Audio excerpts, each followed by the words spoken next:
दोस्तों नमस्कार, आप सभी का स्वागत है। आज के इस वीडियो में सामान्य अध्ययन से 30 प्रश्न रहेंगे सभी एग्जाम के लिए। किसी भी आप वनडे एग्जाम की तैयारी कर रहे हो, कॉम्पिटिटिव एग्जाम की तैयारी कर रहे हो, तो चेक करिए 30 में आप कितने प्रश्नों के उत्तर सही दे पाते हैं। तो चलिए शुरू करते हैं। पहला प्रश्न है आपके सामने, भारत में संसद द्वारा बंधुआ मजदूरी को प्रतिबंधित करने वाला अधिनियम पारित किया गया था किस वर्ष में? 1974 में, 1976 में, 1979 में या फिर 1980 में? प्रश्न संख्या 1 आपके सामने, तो आंसर जाएगा 1976 के साथ, अर्थात ऑप्शन नंबर बी। बात करते हैं, बंधुआ मजदूरी का मुद्दा राष्ट्रीय राजनीति में उस समय प्रमुख रूप से सामने आया जब 1975 में इसे 20 सूत्री कार्यक्रम में शामिल कर लिया गया। बंधुआ मजदूरी को समाप्त करने के लिए एक अध्यादेश जारी किया गया। बाद में इसका स्थान लेने के लिए बंधुआ मजदूरी प्रथा अधिनियम 1976 लाया गया। तो ये कब लाया गया? बंधुआ मजदूरी प्रथा अधिनियम 1976 में। अगला प्रश्न, किन के बीच संबंधों की पुनरीक्षा के लिए सरकारिया आयोग का गठन किया गया था? तो सरकारिया आयोग का गठन किया गया था केंद्र और राज्य के बीच जो संबंध हैं उनकी पुनरीक्षा के लिए। तो यहाँ पे आंसर जाएगा ऑप्शन नंबर डी के साथ, अर्थात केंद्र और राज्य के बीच के जो संबंध होते हैं उस पर 1983 में न्यायमूर्ति रणजीत सिंह ने सहकारिया की अध्यक्षता में 3 सदस्यीय समिति का गठन किया था।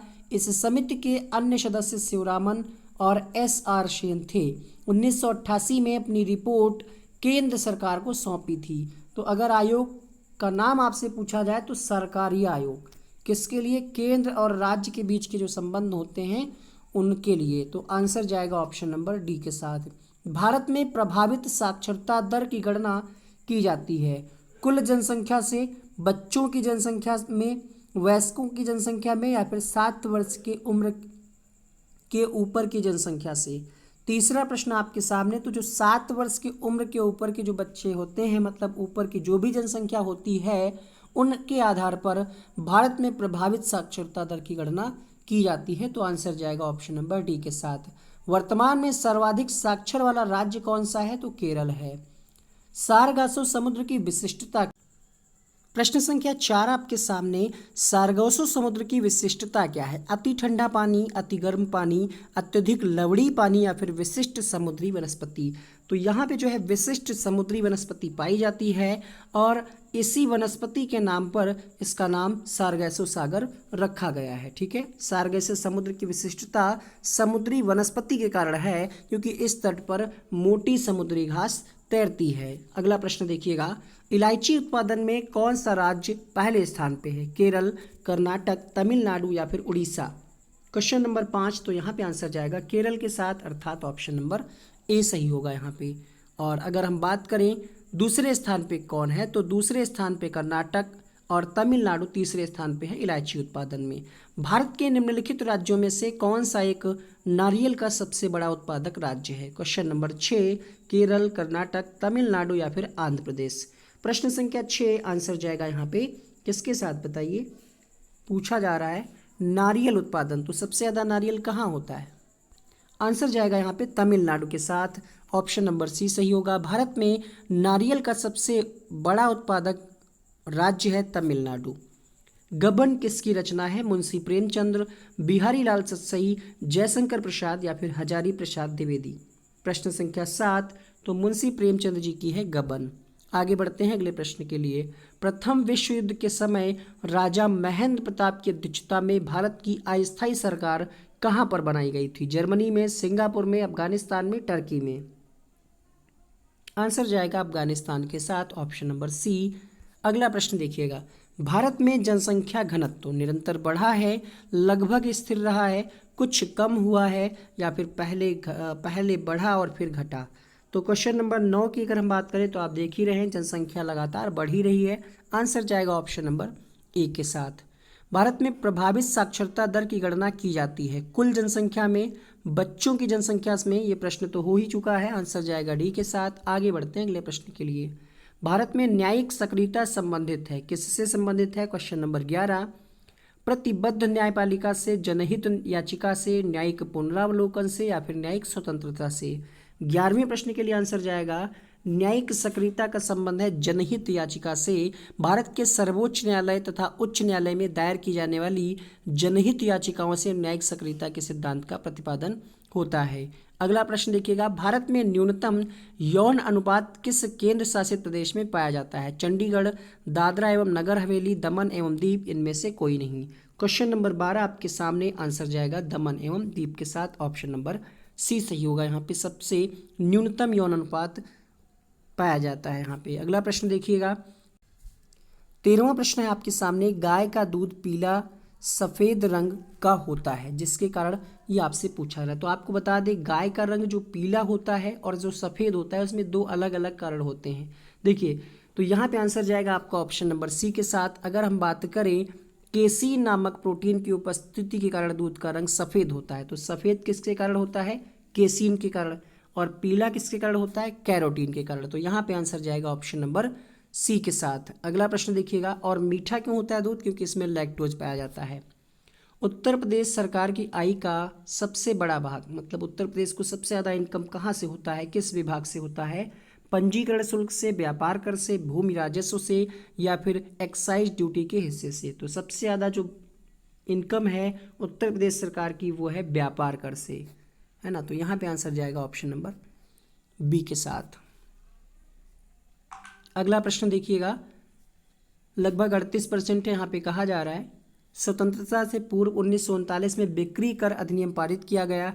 स्वतंत्रता के पश्चात 1948 में बिक्री कर अधिनियम 1948 के नाम से नया कानून बना। 1994 में उत्तर प्रदेश व्यापार कर अधिनियम 1948 का नाम दिया गया। और वर्तमान में इससे आय कितनी है? लगभग 38% है कुल आय का। कौन सी गैस ओजोन परत के क्षरण के लिए उत्तरदायी है? Nitrous oxide, chlorofluorocarbon, carbon dioxide या फिर कार्बन मोनोऑक्साइड। प्रश्न संख्या 15 आंसर जाएगा क्लोरोफ्लोरोकार्बन के साथ CFC, ठीक है। और ओजोन परत आप जानते ही समताप मंडल के नीचे परत पाई जाती है और CFC सबसे ज़्यादा उत्तरदायी है।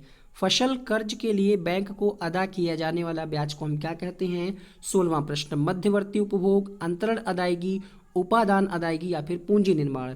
क्वेश्चन नंबर 16 आंसर जाएगा यहाँ पे किसके साथ? उपादान अदायगी कहा जाता है। जो अगर आप बैंक से कर्ज लेते हैं, फसल कर्ज, तो उसको उपादान अदायगी कहा जाता है। निम्नलिखित में से तने का रूपांतरण नहीं है, मतलब कौन सा इसमें से तना नहीं है, तो बताइएगा। 17वां प्रश्न आपके सामने आंसर जाएगा यहाँ पे शकरकंद के साथ, ऑप्शन नंबर सी के साथ जाएगा, क्योंकि ये क्या है? जड़ है, ठीक है, जड़ का रूपांतरण है। अवस्तंभ मूल पाए जाते हैं बरगद में, मक्का में, आम में या फिर चाइना रोज में।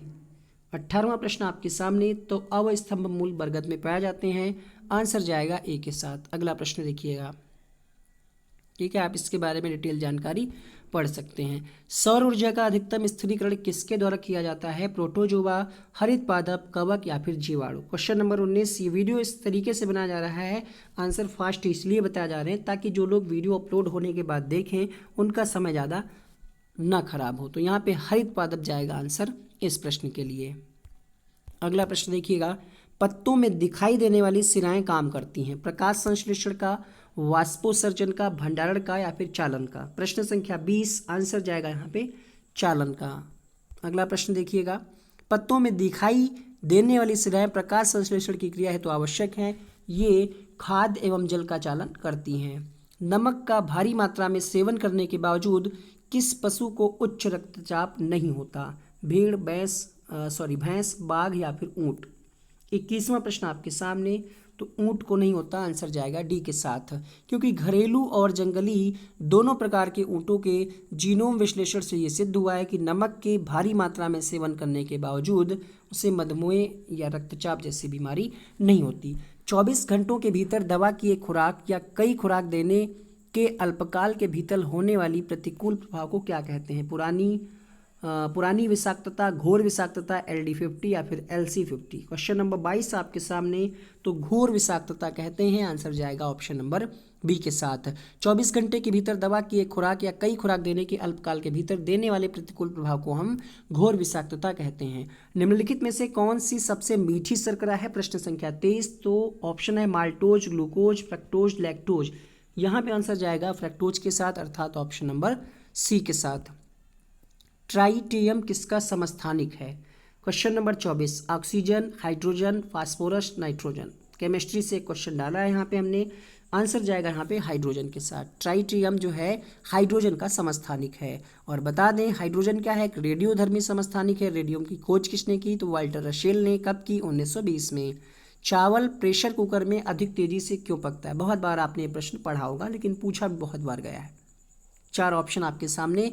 बहुत बहुत शुक्रिया आप लोगों ने इस वीडियो को इतना ज़्यादा लाइक कर दिया है। शेयर भी कर दीजिएगा और चैनल को भी आप सब्सक्राइब करके बेल आइकन ऑन कर दीजिएगा। क्वेश्चन नंबर 25 आंसर जाएगा ऑप्शन नंबर ए के साथ।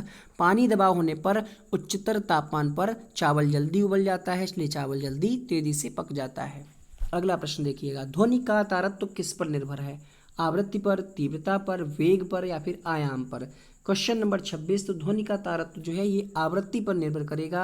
आंसर जाएगा ऑप्शन नंबर ए के साथ। अब आप सोच रहे होंगे तारतम्य क्या होता है? तो ध्वनि का वह लक्षण जिसके कारण हम ध्वनि को मोटी या पतली कहते हैं, वही तारतम्य कहलाता है, और ये आवृत्ति पर निर्भर करेगा। विश्व का सबसे बड़ा कॉफी उत्पादक देश कौन सा है? Bharat, Brazil, Peru, Argentina. तो ब्राज़ील जो है ये विश्व का सबसे बड़ा कॉफ़ी उत्पादक देश है। आंसर जाएगा ऑप्शन नंबर बी के साथ। अगला देखिए, ऑस्ट्रेलिया की सबसे महत्वपूर्ण खाद्य फसल कौन सी है? प्रश्न संख्या 28। मक्का, जौ, गेहूं, चावल। तो यहाँ पे आंसर जाएगा ऑप्शन नंबर सी के साथ, अर्थात गेहूं। अगला प्रश्न देखिएगा, और 15% भाग जो है कृषि के योग्य है, परंतु 6% भाग पर ही खेती की जाती है, और मुख्य फसल कौन सी है? तो गेहूं है। क्वेश्चन नंबर 29, जो वन चक्रवातों के अवरोधक का कार्य करते हैं वे कौन से वन हैं? Alpine one, mangrove one, evergreen one, monsoon one. तो जो चक्रवातों को रोकते हैं, अवरोधक का कार्य करते हैं, उन्हें हम कहते हैं मैंग्रोव वन। आंसर जाएगा ऑप्शन नंबर बी के साथ। ठीक है, इन्हें ज्वारी वन भी कहा जाता है। लास्ट प्रश्न आपके सामने, सबसे कम क्षेत्र वाला भारत का पड़ोसी देश कौन सा है? सबसे कम क्षेत्रफल वाला, तो यहाँ पे आप जानते ही होंगे क्वेश्चन नंबर 30 के लिए इसका पड़ोसी देश आपका कौन सा है? भारत का नेपाल का है। तो इस वीडियो में इतना ही। अब आपके लिए कल की क्लास में जो क्वेश्चंस कराए गए थे उसका रिवीजन कराया जाएगा। तो चलिए शुरू करते हैं रिवीजन को, और वीडियो को एंड तक देखिएगा।